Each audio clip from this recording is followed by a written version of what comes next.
Paano malaman kung magtatagal ba kayo ng karelasyon mo? Sa dalawang concept na 'to, una is the rational love.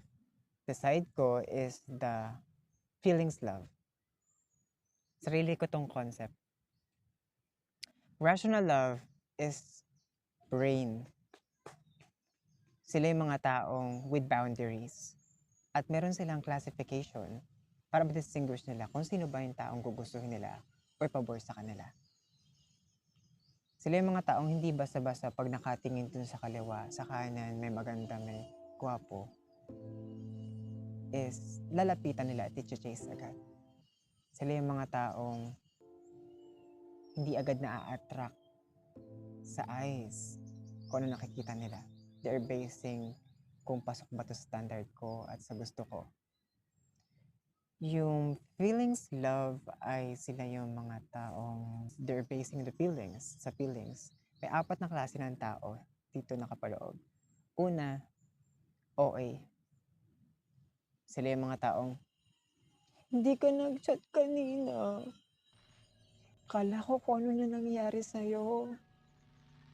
Pangalawa, overthinker. Ano ba yan? Wala ka ng time sa akin. Siguro may iba ka na. Hindi ka nakapag-message sa akin kanina. A minutes, ganun. Recess time break mo nun. May iba ka na, no? May iba ka na. Mamini mo na. Pangatlo, sila din yung mga trust issue. Sila yung sasabi na, ay pakiramdam ko ginagawa mo din yung ginagawa sa akin nung karelasyon ko. Ay, nangyari na din to. Yung mga ginawa mong yan, ganun din yung ginawa sa akin. Ganun. Tapos number 4, overreact. Sila yung mga taong yun is, they're basing sa mga pakiramdam nila. Sabi nila, they called it intuitions.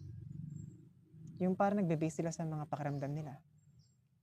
Sila yung mga taong madaling makagusto. Number 1.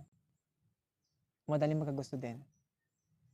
Yung kahapon may nakita, may nagustuhan, nag-commit, kinabukasan, nagsawa na agad. Pangalawang senaryo, sila yung mga taong nag-commit sa'yo, nagpasok sa isang relasyon, tapos gusto ka niya, tapos pakiramdam niya gusto din niya sa kaliwa at kanan mo. Or kung sino-sino, madali silang makagusto, wala silang boundary. They're basing on the feelings. Pag naramdaman lang nila yung urge na yun, they follow their intuition. They will choose based on their feelings. Pakiramdam ko kailangan ko to.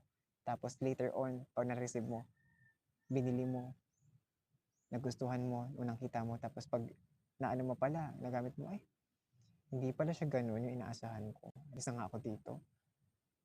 Or they're basing on na, ay, hindi, ayaw ko pala, ganun. Break na tayo, ganun. Madali silang magsawa. Wala silang boundary. Sa bahay, kapag walang boundary yung bahay, maraming magnanakaw lalo sa panahon na ngayon. Ahas, manggagamit,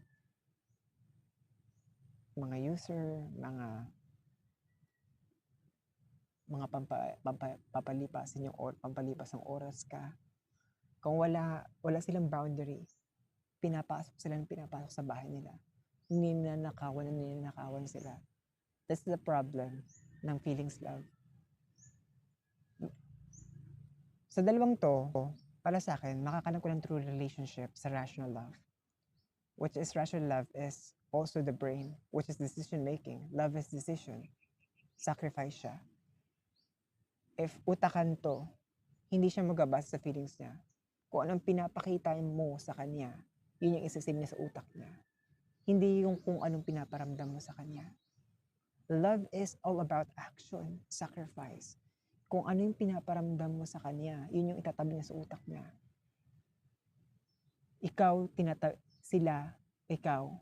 Pinatabi nila yung, sa mga rational love, tinatabi nila yung mga memories mo sa kanila. Hindi yung mga pinaparamdam mo o pakiramdam nila sa'yo na hindi naman talaga ikaw.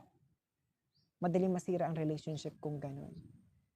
Make sure na yung partner mo or gusto mo maging crush, may mga boundaries at mataas yung standard. Sabi nga nila, your dreams, if you sacrifice, if you achieve your dreams through sacrifices, mas maganda pag pinaghirapan mo. At mas worth it kapag mahal yung isang bagay tapos nakuha mo siya. It's worth it. It's worth it. It's deserving.